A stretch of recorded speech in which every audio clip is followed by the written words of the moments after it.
Assalamualaikum warahmatullahi wabarakatuh. A'udzubillahi minasyaitonirrajim. Bismillahirrahmanirrahim. Alhamdulillahirabbil alamin. Allahumma shalli ala sayyidina Muhammadin wa ala ali sayyidina Muhammadin. Yang terhormat kepada dosen pengampu mata kuliah Qaid Fikih yang mudah-mudahan disehatkan. Izinkan perkenalkan saya Khairul Agil Munawar, Prodi Manajemen Pendidikan Islam semester 5, ingin mempresentasikan materi di pertemuan pertama sampai ke-6. Video ini dimuat semata-mata untuk memenuhi persyaratan ulangan tengah semester di mata kuliah Qaid Fikih. Pada kesempatan kali ini kita akan membahas tentang Qaid Fikih. Ada sedikitnya 6 pembahasan. Yang pertama tentang pengertian Qaid Fikih, perkembangan sejarah Qaid Fikih, dan kuliah atau kaidah kuliah kubro dari 1 sampai 4. Oleh karena itu kita simak bareng-bareng, kita dengarkan bareng-bareng untuk pembahasan materi kali ini. Oke, kita masuk ke dalam pembahasan pertama, yaitu tentang pengertian Qaid Fikih. Qaid Fikih sendiri terbagi menjadi dua kata. Yang pertama qaid dan fikih. Qaid sendiri adalah bentuk jamak dari kata qaidah. Secara etimologi berarti dasar atau pondasi, al-asas. Jadi qaid berarti dasar sesuatu.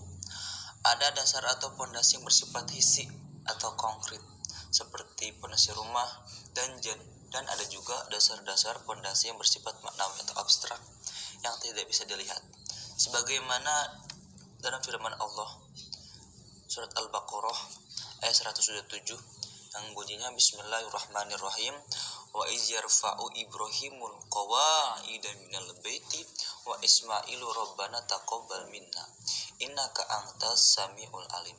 Yang artinya, dan ingatlah ketika Ibrahim meninggikan membina dasar-dasar Baitullah bersama Ismail seraya berdoa, ya Tuhan kami, terimalah daripada kami amalan kami, sesungguhnya Engkaulah yang maha mendengar lagi maha mengetahui.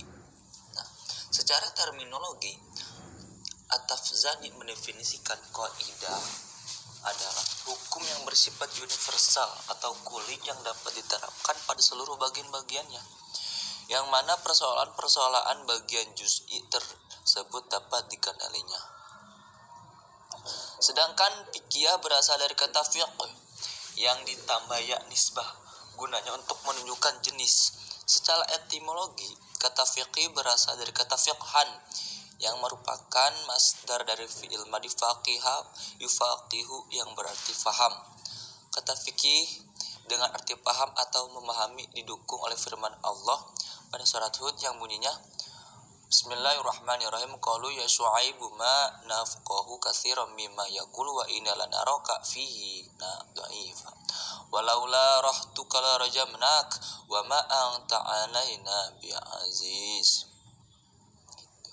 Yang artinya mereka berkata, "Hei Syu'aib, kami tidak banyak mengerti tentang apa yang kamu katakan, dan sesungguhnya kami benar-benar melihat kamu seorang yang lemah di antara kami. Kalau tidaklah karena keluargamu, tentulah kami telah merajam kamu, sedang kamu pun bukanlah seorang yang berwibawa di sisi kami." Gitu. Selain itu juga, fikih dimaknai sebagai pemahaman yang mendalam yang untuk sampai padanya diperlukan pengerahan pemikiran yang secara sungguh-sungguh. Sebagaimana yang dikatakan oleh hadis Nabi SAW yang bunyinya may yuridillahu bihi khairan yufaqihu fiddin. Siapa yang Allah inginkan kepadanya kebaikan, maka dianugerahkan ilmu tentang agama padanya. Dari ayat dan hadis di atas tampak jelas bahwa pengertian fikih di sini lebih mengarah pada ilmu pengetahuan agama yang masih bersifat umum meliputi berbagai aspeknya. Adapun pengertian qawaid fikih menurut beberapa ulama populer diantaranya mendefinisikan yaitu hukmu syar'i fi qodbati aglabiyati yata'arrafa minha ahkami ma dakhala tahtaha, yang artinya Hukum syara tentang peristiwa yang bersifat mayoritas, yang darinya dapat dikenali hukum berbagai peristiwa yang masuk ke dalam ruang lingkupnya. Berdasarkan definisi di atas, ulama terbagi menjadi dua, memaknai kode fikih yang berkenaan dengan perbedaan dalam memandang keberlakuannya. Apakah bersifat kuli, menyeluruh, universal, atau bersifat aglabi. Jadi pada dasarnya kedua kelompok ulama di atas sepakat tentang adanya istisna pengecualian dalam penerapan qawaid fikih. Hanya saja mereka berbeda pendapat berkenaan dengan pengaruh istisna. Dengan demikian dapat disimpulkan bahwa qawaid fikih merupakan landasan atau fondasi yang memberikan kepahaman agama untuk diri kita semua yang bertujuan untuk memudahkan dalam beberapa aspek. Masuk ke dalam pembahasan selanjutnya, yaitu tentang sejarah perkembangan qawaid fikih. Di sini terbagi menjadi beberapa periode atau beberapa fase atau beberapa waktu dalam perkembangan qawaid fikih. Yang pertama pada periode Rasulullah SAW. Pada zaman Rasulullah SAW, segala sumber syariat hanya berdasarkan Al-Quran, Sunnah, dan ijtihad Rasulullah. Segala fatwa yang diputuskan oleh Nabi berdasarkan wahyu dan ijtihadnya. Apabila ijtihad Nabi kurang tepat, maka turun wahyu untuk membenarkannya. Prinsip-prinsip umum dalam membuat undang-undang dan hukum pada periode ini dapat dikategorikan ke dalam 4 bagian. Yang pertama, penetapan hukum secara berangsur-angsur dalam kurun waktu 22 tahun beberapa bulan. Terus yang kedua, Rasulullah pun menetapkan hukum sekedar keperluan saja. Yang ketiga, penetapan hukum yang sifatnya memudahkan dan meringankan beban. Yang keempat, mensyariatkan hukum yang sejalan dengan kemaslahatan manusia. Terus yang kedua, ada periode sahabat. Pada periode sahabat ini, kalangan sahabat dapat merumuskan kaidah fikih yang masih sifatnya sederhana, tidak memiliki rumusan yang sistematik dan ilmiah. Penetapan hukum baru tidak terdapat dalam Al-Quran dan Al-Hadis, terus berkembang hingga zaman tabi'in. Hal ini menunjukkan bahwa ijtihad pada masa sahabat terhenti hanya sebagai wacana saja. Selanjutnya ada periode tabi'in dan tabi'ut tabi'in. Pada zaman tabi'in dan tabi'ut tabi'in, itulah awal dari adanya penulisan dan pembukuan usul fiqih mulai abad kedua hingga abad keempat Hijriah. Pada masa itu juga fikih mulai berkembang pesat. Setelah Rasulullah meninggal, muncullah gerakan pemikiran di kalangan para sahabat yang dipengaruhi oleh gerakan-gerakan dan bentuk politik. Dari situ muncullah dua kekuatan pemikiran yang besar dan menginspirasi dan mempengaruhi perkembangan metodologi hukum Islam dan perkembangan Islam dunia. Golongan pertama yaitu memandang Islam dengan pendekatan tekstual. Golongan kedua memandang Islam dengan pendekatan kontekstual. Dari kekuatan pemikiran tersebut terjadi paradigma berpikir yang berbeda-beda karena dilatar belakangi oleh kehidupan sosial dan intelektual yang berbeda juga, yang pada gilirannya melahirkan benturan-benturan pemikiran. Hasil akhir daripada dua pemikiran kelompok tersebut, maka lahirlah usul fiqih dan istilah-istilah fiqih. Kitab usul fikih yang mula ditulis dan dibukukan ialah kitab Ar-Risalah karangan Imam Syafi'i. Selanjutnya pada masa itu Ar-Risalah mulai berkembang karena kegiatan ijtihad hanya bertumpu pada ahli fikih saja. Selanjutnya ada periode perkembangan dan pembukuan. Pada masa ini dimulai pada abad ke-4 sampai ke-13 Hijriah atau 10 sampai 19 Masehi. Ditandai dengan lahirnya komplikasi hukum Islam pada masa Turki Utsmani. Meskipun pada masa ijtihad ini tidak gencar atau digalakkan atau bahkan bisa dikatakan tertutup, namun aktivitas penulisan usul fikih dan kaidah fikih mengalami peningkatan. Oleh sebab itu, pada masa ini dapat dikatakan masa keemasan penulisan usul fikih dan kaidah fikih. Para fuqaha pada masa ini mulai menyusun fiqih dalam formula kemasan baru. Pembukuan kaidah-kaidah fikih tersebut terjadi pada abad 8 Hijriah. Pada masa-masa ini umumnya ulama menulis kaidah fikih dengan cara mengutip dan menghimpun kaidah-kaidah fikih yang terdapat pada kitab-kitab fikih masing-masing mazhab tentunya. Selain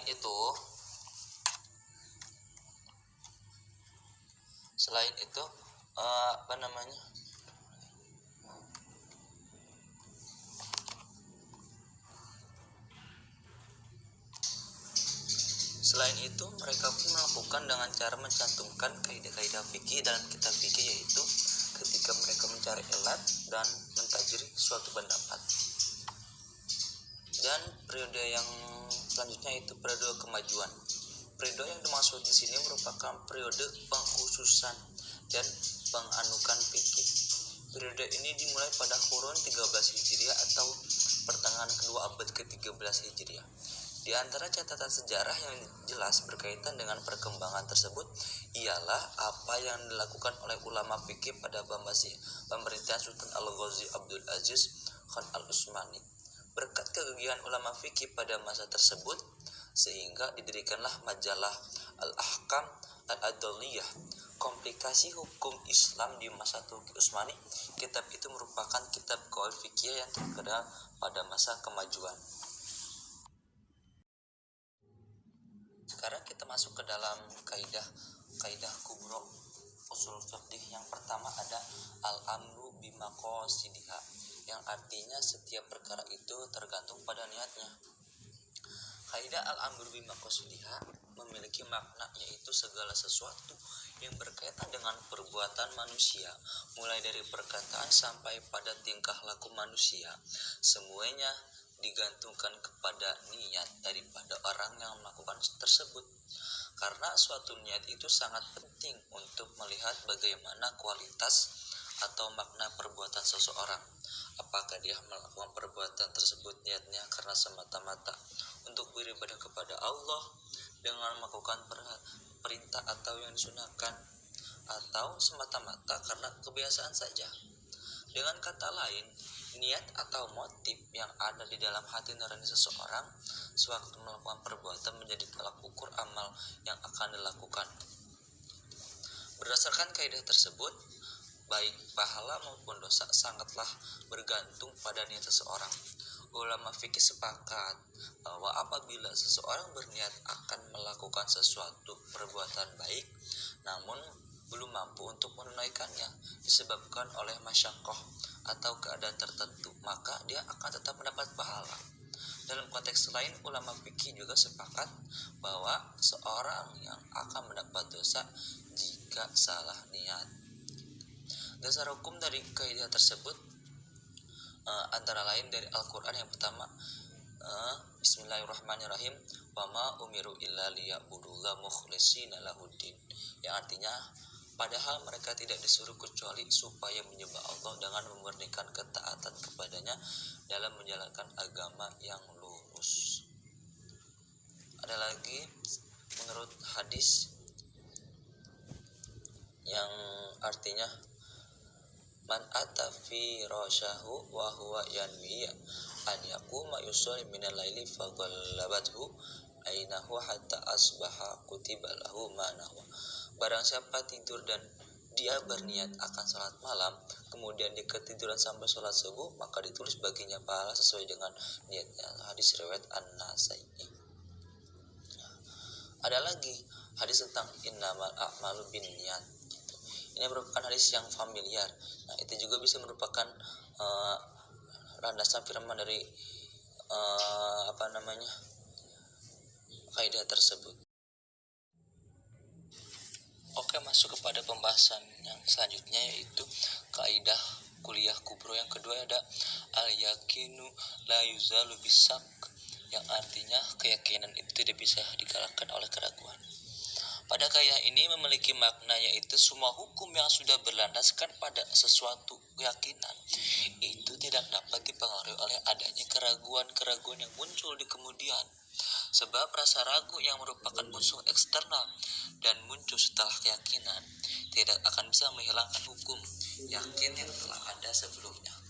Dengan demikian, maka yang dimaksud dengan kaidah kedua adalah tercapainya suatu kemantapan hati pada suatu objek yang telah dikerjakan, baik kemantapan hati itu sudah mencapai pada kadar ukuran pengetahuan yang mantap atau baru sekedar dugaan kuat atau asumsi. Makanya tidak dianggap suatu kemantapan hati yang disertai dengan keraguan pada saat pekerjaan itu dilaksanakan.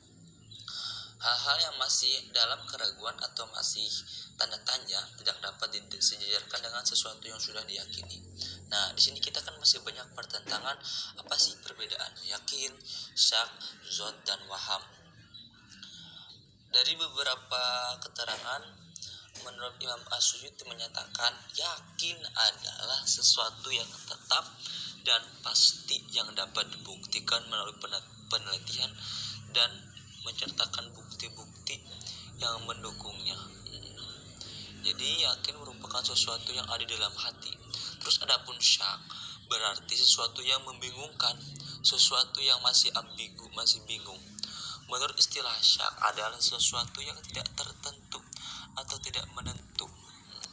Bahwa di dalam keraguan yang pertama berasal dari sesuatu yang haram. Misalnya ada seekor kambing yang disembelih di daerah yang berpenduduk muslim dan majusi, maka sembelihan tersebut haram dimakan. Karena apa?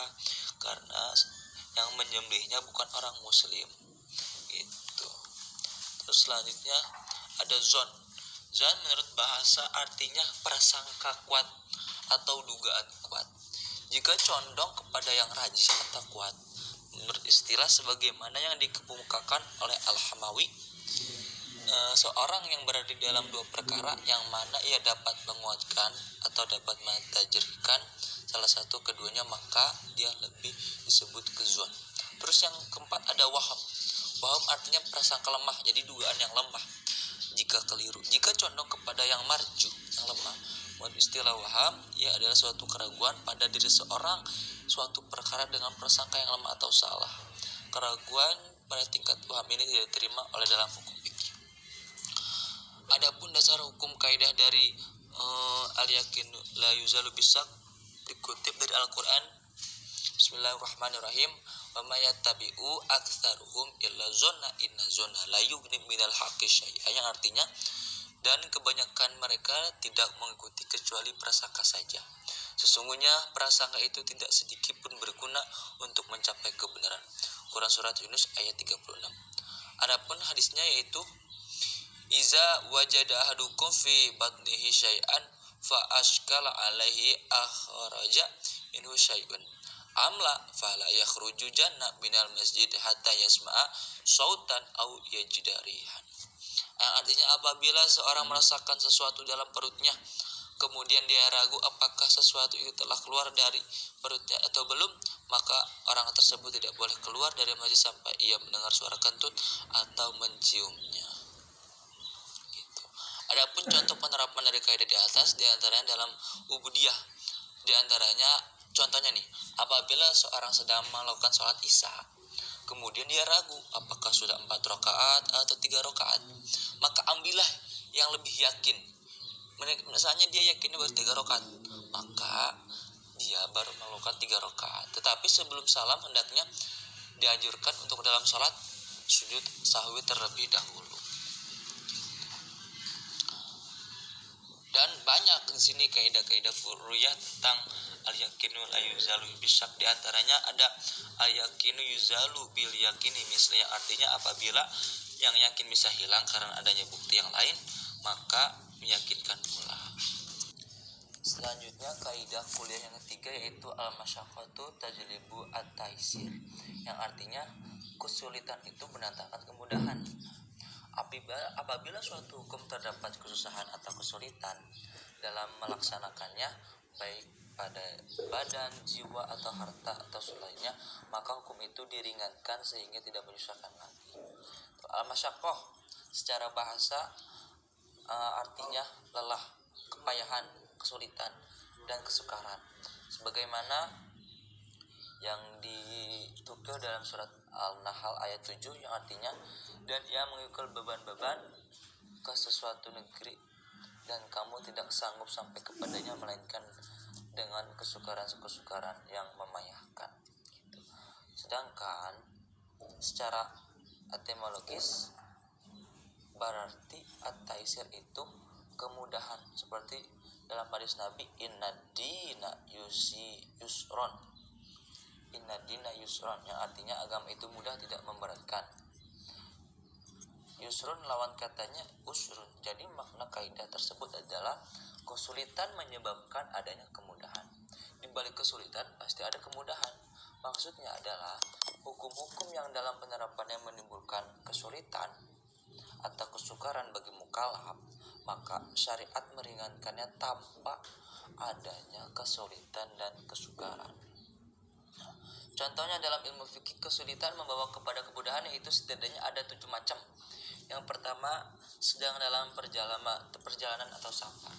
Misalnya, boleh sholat di qashar, buka puasa, dan mengadakan sholat Jumat itu ketika kita dalam perjalanan. Terus yang kedua, ada keadaan ketika kita sedang sakit. Misalnya kita boleh bertayamum ketika sulit memakai air, sholat fardu sambil duduk, berbuka puasa bulan Ramadan dengan kewajiban qada setelah sehat, atau ditundanya pelaksanaan had sampai terpidana sembuh. Terus yang ketiga, ada keadaan terpaksa yang membahayakan kepada kelangsungan hidupnya. Contohnya setiap akad yang dilakukan dalam keadaan terpaksa, maka akad tersebut tidak sah, seperti jual beli, gada sewa, menyewa, dan lain-lain. Terus contohnya adalah tentang lupa, misalnya anisyan, karena sesungguhnya manusia ini tidak lepas dari yang namanya lupa. Misalnya orang lupa makan dan lupa minum pada waktu puasa. Nah, lupa membayar utang, tidak diberi sanksi, itu merupakan sebuah keringanan atau kemudahan apabila kita lupa. Terus adanya ketidaktahuan, sifat bodoh jahal yang ada dalam diri seseorang.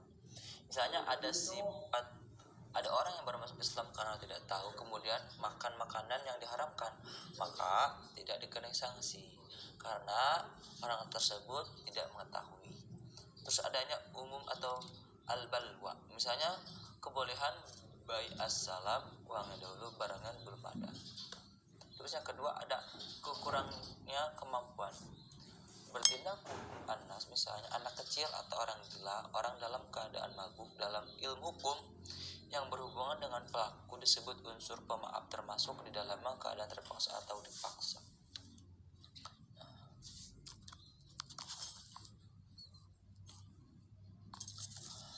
Al-masyaqqah tersendiri terbagi menjadi 3. Yang pertama adalah al-masyaqqah al-azimah, yang artinya kesukaran yang sangat berat. Nah, ini merupakan kekhawatiran akan hilangnya jiwa atau raga, rusaknya anggota badan, sehingga jika menyebabkan kehilangan tersebut melaksanakan ibadah dengan sempurna, maka hal ini disebut dengan masyaqqah. Semacam ini membawa keringanan. Yang kedua ada al-masyaqqah al-mutawassithah, yaitu kesulitan yang bersifat pertengahan, tidak sangat berat dan juga tidak sangat ringan. Masyaqqah semacam ini harus dipertimbangkan. Apabila lebih dekat kepada masyaqqah yang sangat berat, maka ada kemudahan di situ. Apabila lebih dekat kepada masyaqqah yang ringan, maka tidak ada kemudahan. Inilah yang disebut dengan individual. Terus yang ketiga ada al-masyaqqah al-khafifah, yaitu kesulitan yang sangat ringan, seperti terasa lapar waktu puasa, terasa capek waktu tawaf dan sa'i, terasa pening atau rukuk pada sujud, dan lain-lain. Masyaqqah semacam ini bisa ditanggulangi dengan mudah dengan cara sabar dan melaksanakan ibadah. Alasannya, kemaslahatan dunia dan akhirat yang terjamin dalam ibadah tadi lebih utama daripada masyaqqah yang ringan ini. Adapun dasar dari kaidah tersebut yaitu dari Quran surat Al-Baqarah ayat 185 yang bunyinya Bismillahirrahmanirrahim, yuridillahu bikumul yusra wala yuridu bikumul usra, yang artinya Allah menghendaki kemudahan bagimu dan tidak menghendaki kesukaran bagimu. Jadi sesungguhnya pada dasarnya Allah itu memberikan segala kemudahan kepada para hamba-hambanya, tidak pernah membuat sulit. Adapun dari hadisnya yaitu ad-dinu yusrun ahabbad-dina ilallahil al-hanifiyatu samhatu. yang artinya agama itu adalah mudah. Agama yang disenangi Allah yang benar dan mudah. Jadi sesungguhnya Allah memberikan agama pada para nabi itu untuk memudahkan kita dalam kehidupan, bukan untuk kesusahan. Ada pembahasan yang selanjutnya yaitu kaidah yang keempat, ada ad-dararu yuzalu, yang artinya kemudaratan itu harus dihilangkan. Nah, kaidah ini memiliki pengertian bahwa kemudaratan yang terjadi harus dihilangkan. Kaidah tersebut juga berarti bahwa segala sesuatu yang mendatangkan bahaya hendaknya harus dihilangkan. Izzuddin mengatakan bahwa tujuan syariat itu adalah untuk meraih kemaslahatan dan menolak kemudaratan. Dengan kata lain, kaidah tersebut di atas kembali pada tujuan, yaitu maqasid asy-syariah, dengan menolak yang mafsadah atau mudarat. Dengan cara lain menghilangkan kemudaratan atau setidaknya meringankan. Kaidah tersebut sering diungkapkan dari sebagian jalur la darara wa la dirara, yang artinya tidak boleh memberi mudarat dan membalas kemudaratan. Dasar hukum dari kaidah di atas yang pertama dari Al-Quran surat Al-Baqarah ayat 131 yang bunyinya Bismillahirrahmanirrahim wala yumsikuhunna dirarul lita'atan, yang artinya janganlah kamu rujuki mereka untuk memberi kemudaratan, karena dengan demikian kamu menganiaya mereka. Banyak sekali di sini keterangan Al-Quran tentang jangan berbuat mudarat. Di antaranya la tudar wala walidatun biwalidah wala mauladun lahu biwalidihi, yang artinya janganlah dimudaratkan seorang ibu karena anaknya dan seorang ayah karena anaknya juga. Nah, adapun dari hadisnya yaitu la darara wala darara man darra darahu Allahu wa man syaqqa syaqallahu alaihi, yang artinya tidak boleh memudaratkan atau dimudaratkan. Barang siapa yang memudaratkan maka Allah akan memudaratkannya, dan siapa saja yang menyusahkan maka Allah akan menyusahkannya. Jadi sudah jelas bahwasannya kemudaratan itu harus dihilangkan. Bahkan dalam segi syariat Islam tidak boleh kita melakukan sebuah kemudaratan. Terus adapun contoh penerapan dari kaidah di atas dalam bidang ubudiyah, contohnya itu misalnya ada seseorang dibolehkan bertayamum jika tidak mungkin menggunakan air. Itu kan kondisinya darurat, tidak ada air, misalnya kita dalam keadaan musim kemarau. Nah, di situ kita boleh hukum melaksanakan tayamum, antisipasi kalau tidak ada air. Terus ada lagi karena sakit atau kedinginan yang tidak dapat membinasakan jiwa. Kita contohnya kalau mandi udah menggunakan air ketika keadaan sakit tambah parah, maka boleh kita karena keadaan mudarat kita menggunakan tayamum juga. Cukup sekian yang dapat saya sampaikan, kurang lebihnya mohon maaf. Mudah-mudahan ada manfaatnya. Sekian. Akhirul kalam. Wassalamualaikum warahmatullahi wabarakatuh.